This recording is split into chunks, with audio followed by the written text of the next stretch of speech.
Hello and welcome to my video on the basics of dietary fat.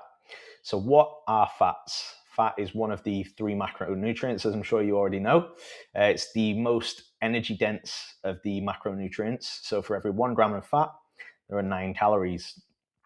And it helps with hormones, cell health, energy storage, and the absorption of certain vitamins. So A, D, E, and K. You need dietary fat in order to help absorb them. So fat is essential for health.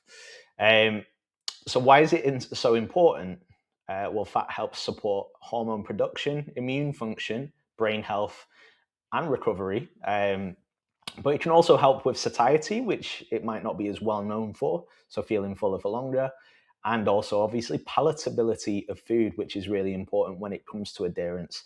Um, you obviously want to enjoy what you're eating. Very low fat diets, though, can have negative implications. So it might not show up on tests, but looking out for stuff like the effect on mood, recovery, energy, and libido, having a very low fat diet can negatively affect these. We will talk a little bit more about that on a later slide when we're looking at how much we need. So types of fat. Now you've got unsaturated fats, which are split into monounsaturated fatty acids and polyunsaturated fatty acids. And then we have saturated fats too. Now, we've got some examples here. The unsaturated fats, we've got olive oil, nuts, seeds, avocado, and oily fish. And saturated fats, we've got dairy, red meat, butter, and coconut.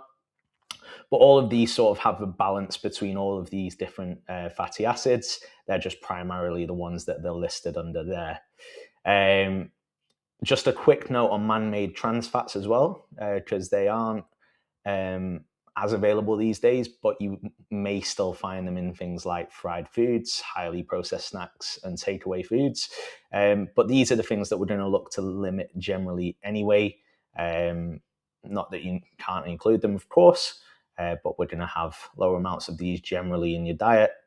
So it's not something to overly be concerned about, but it's just something to consider.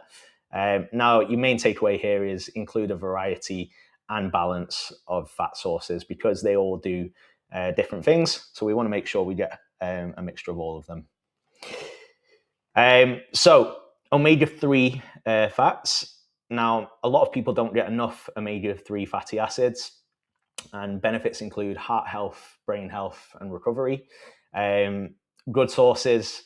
We're looking generally at oily fish here, so salmon, sardines, and mackerel, but not everyone gets enough in the diet. Now, if that's purely from choice, you're not really a fan, then supplementing omega-3 fish oil could be really important here. But if you're getting a fair bit in your diet already, you probably don't need to supplement. So a quick one on cooking with fats, because most fats are fine to cook with. Generally, good options could be extra virgin olive oil or refined olive oil. Just remember that cooking oils are calorie dense, so small amounts can add up very quickly. So consider using these sparingly.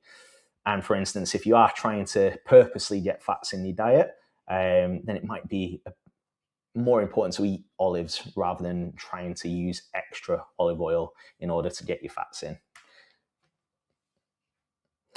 So how much fat do we need? Now, we don't necessarily have a definitive amount here. I've put a little guideline for you. Generally, we're talking percentages when they're setting fat. So the sort of recommended guideline is between sort of like 20 and 35% of your daily intake coming from fats. But I like to work with grams per kilo. So we've got a little guideline here of around 0.5 to 1.2 grams per kilogram of body weight.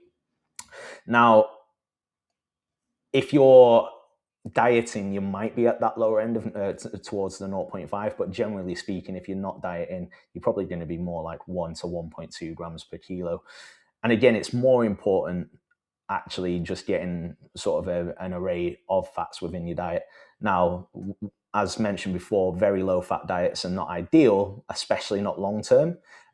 So we're talking somewhere around the sort of like 15 to 20%, and less than that, we don't want to be there, or especially not for too long, maybe on short diet periods or something like that, but not for long periods of time. And needs depend on your goals, lifestyle, activity levels, and calories. So in terms of personalizing. So some practical recommendations for you. So we're going to aim to include a variety of fat sources, eating oily fish regularly, or like I said, if not, potentially looking to supplement with omega-3 fish oils. Prioritize mostly whole foods and limiting them man-made trans fats. Avoid extreme low-fat diets, and definitely on a chronic basis. Okay, so some takeaways. We've got fat is essential for health and recovery. Different fats have different effects. So again, having a balance between them. Omega-3 fat intake is important. Fat can help with satiety and adherence to diet. Very low fat diets are rarely ideal, and focusing on balance and overall diet quality. Thank you for watching my video today. Of course, if you've got any questions off the back of it, please do send me a message. Thanks.